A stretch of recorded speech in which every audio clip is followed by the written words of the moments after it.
avons fait le choix de rebaptiser ce jardin qui était jusqu'à présent appelé Jardin des droits de l'homme en Jardin des droits humains. C'est tout simplement pour s'inscrire dans une préconisation du Haut Conseil à l'égalité entre les femmes et les hommes qui en 2018 indiquait préférer l'usage du mot humain au mot homme.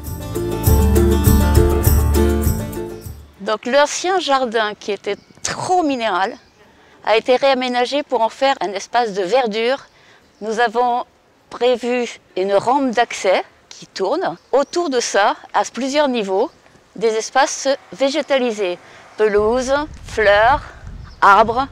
Le choix des végétaux a été fait en fonction du réchauffement climatique, donc nous avons choisi des espèces qui ne craignent pas la chaleur ni la sécheresse, puisque notre objectif est de mettre des havres de paix, de convivialité et de fraîcheur dans la ville. L'œuvre s'inspire des objets trouvés sur les fouilles. Il en va de même avec les nombreux ouvrages et les écrits qu'il y a à la médiathèque ou encore les objets d'art qui sont présents au musée. Et cette œuvre d'Isabelle Cornaro fait la synthèse de tout ce qu'elle a pu trouver et elle les expose ici dans le Jardin des droits humains. L'œuvre s'intitule Séquence, qui correspond au fait qu'il s'agit d'une suite d'objets variés, à la fois des objets qui viennent de mon atelier, qui sont des objets industriels ou décoratifs, mais aussi d'objets trouvés sur le site et aussi du musée Sainte-Croix. Et l'idée est qu'il s'agit d'un enchaînement qui forme comme des séquences successives.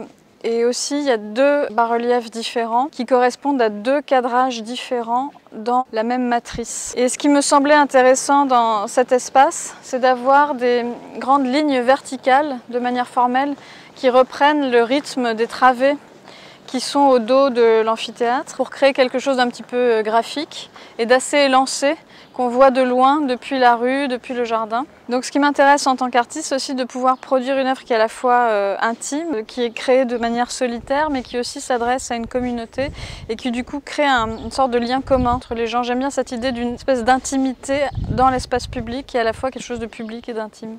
Ce jardin, il est parfaitement situé puisqu'il se situe au carrefour entre la médiathèque, l'office du tourisme et le CRIJ. Ces trois équipements accueillent des publics complètement différents et ce jardin va être le point de rencontre entre ces publics-là. D'une part, les usagers de la médiathèque, plutôt des habitants et des habitantes de Poitiers et Grand Poitiers. L'office du tourisme qui, comme son nom l'indique, accueille des touristes étrangers. Et également le CRIJ, lieu privilégié pour les jeunes du territoire. Ce jardin est ouvert, il est libre d'accès à toute heure du jour et de la nuit, donc n'hésitez pas à venir flâner, discuter, vous reposer, faire une sieste. Ça va être un nouveau terrain de jeu aussi pour la collectivité, pour permettre à des endroits, des spectacles ici ou là, donc suivez le programme sur le site de la ville.